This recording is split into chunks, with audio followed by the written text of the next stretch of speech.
All right, this is quite a thrill. I am beyond excited to be sitting next to the longtime host of CBC's Hockey Night in Canada and the current host of Rogers Hometown Hockey, the one and only Ron MacLean. Ron, thank you so much for doing this. Pleasure, Mike. And you know, having worked on Hockey Night in Canada through the years, especially on the musical and features end of it, what a joy it is to be part of that tradition. So it's nice to work with you again. Absolutely. This is the last stop on the Hometown Hockey Tour. You're here in Winnipeg.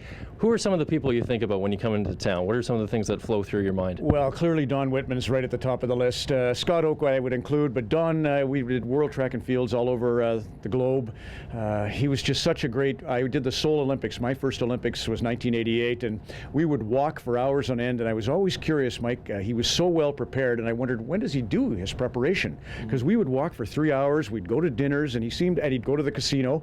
Don loved numbers. He did funny things with numbers his whole life, but he was always immaculately prepared for every assignment. Just a real inspiration. John K. Samson, I know you're a big fan of too, frontman for the Weaker Thans, a Winnipeg band here. Canadians are very passionate about their hockey, obviously, but they're also very passionate about their music. And I think Hockey Night in Canada has done a tremendous job throughout the years, kind of showcasing that crossover, right? The blending of the two worlds. Well, Scott Young, Grubs on Skates was his first book, and he wrote a number of books for children promoting the game, and obviously Neil Young is his son, so it kind of begins and ends with the Youngs. But Winnipeg's musical hit, culturally the whole heartbeat of Winnipeg. The reason I love John K. Samson is for the Weaker Thans, but I also love him for the work he's done collaborating with Miriam Taves, who's a writer who wrote two unbelievable books. One is Swing Low, the story of her father succumbing to mental illness that resulted in suicide, and All My Puny Sorrows, same theme. Her sister died of mental illness, and Miriam is just an inspiration in that particular field, and John Kay has always been kind of that voice who speaks for the marginalized, speaks for anyone who's down on their luck. So it's a town that culturally, as I say, had a heartbeat. It had a heart. When you're going to all these communities across our great land, Ron, personally for you, what do you take from that? What's the most satisfying part? Stories. You know, there's always two teachers in the room is an old expression, and that's the greatest gift. You know, for sure in television, like public speaking, if the joke's funny, the people will laugh, but you won't know that unless you have an audience. And you don't have the storytelling, you don't have a gauge of how things are playing unless you really get out and be amongst rink rats, and it's always the same feeling I get everywhere I go. I remember being in Whitehorse, Yukon as a child, and Bobby Hull came to town, and I got his autograph, and I got to meet him. And you know, all these heroes who are kind of secondhand to us through the television, suddenly it gets really real when Curtis Lasician and Dave Babbage and Chris Pronger and Chantal Kreviatsik are all here with us in Winnipeg. It makes it just so human. That's a perfect segue, because you're the master of a pun, but you're also a great encyclopedia of great quotes from people who have contributed to this game over the years. And one great quote that always stands out to me, I've heard you say this a few times, is the power in each of us comes from all of us. And that's briefly what you were touching on there. Right? That's Mike Murray. He was the track and field coach for Canada's relay team in 1996. And actually, I mean, we don't have the time, but the great thing about that story, the relay gold medal, it was Donovan Bailey anchoring. Obviously, he was the world's fastest man. Bruni Surin, Glenroy Gilbert, but the guy who led off was a guy named Robert Esme of Sudbury, who was a bit ostracized by the three key guys. They didn't want him on the team. They thought they could win without him. He was too brash for their tastes, whatever it was. But after one run, they realized they needed Robert Esme, so they put their differences aside and they worked together and they won the gold. And it was Mike Murray from Lower Mainland of British Columbia who used that line to convince the others the power in each of us comes from all of us. So quit thinking you know who's best. Work together. And you know, when I did the Olympics in Sochi, just to reflect Mike Murray's thinking, we didn't show the medal standings once. In 16 days of primetime coverage, Shirley Najak was the producer, and he's the kind of guy that would go along with something like that. It was crazy, right, to not show how Canada's doing vis-a-vis the U.S., Holland, Germany, whatever. But I don't believe in it. I always believed in the power in all of us comes from each of us and vice versa. So that's why no medal standings. Pierre de Coubertin would have agreed to that, I know. Sitting alongside Don Cherry, doing Coach's Corner for so many years, you're steering the ship during that segment, obviously. Yeah, kind of. Kind of, yes.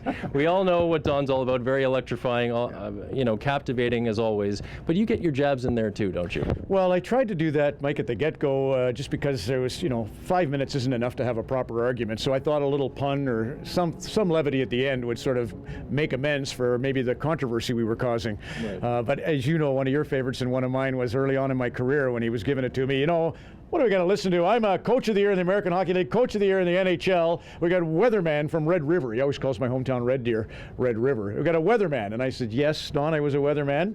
That's why I'm so good at anticipating flakes. And he thought that was funny for once. Just perfect, yes. Obviously, when many Canadians think of Hockey Night in Canada, they think of you.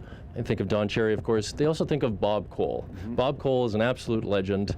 My friend Matthew Giovinazzo always said Bob Cole's voice is like a warm blanket. Yeah. When he's calling a game, it's just so comforting.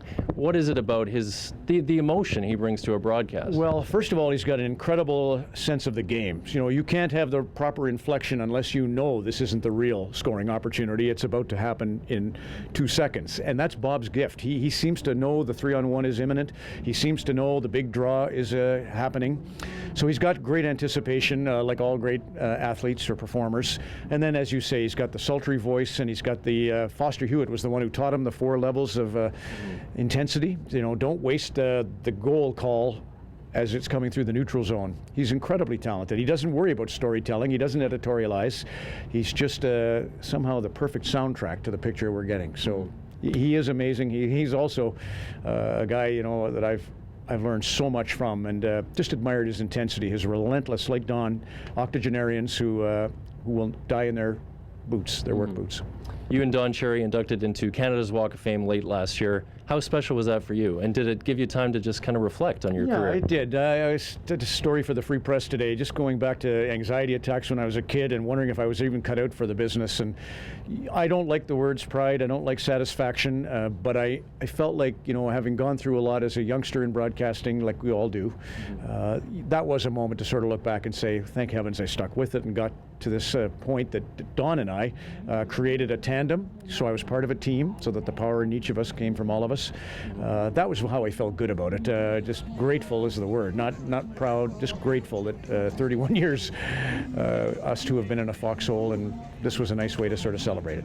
Hometown hockey, just to bring it back there, is this something you see yourself continuing doing? Sure. Yeah. If I, you know, if I stay out of the pubs, that's the only thing that we've got to find more dry towns. I remember there was 2 years in a row we did Hockey Day in Canada. Was in Iqaluit and Winkler, back-to-back dry towns, and I thought they're on to me, but they seem to have forgotten. And otherwise, Yes. I'll be an octogenarian traveling the country, and gladly so.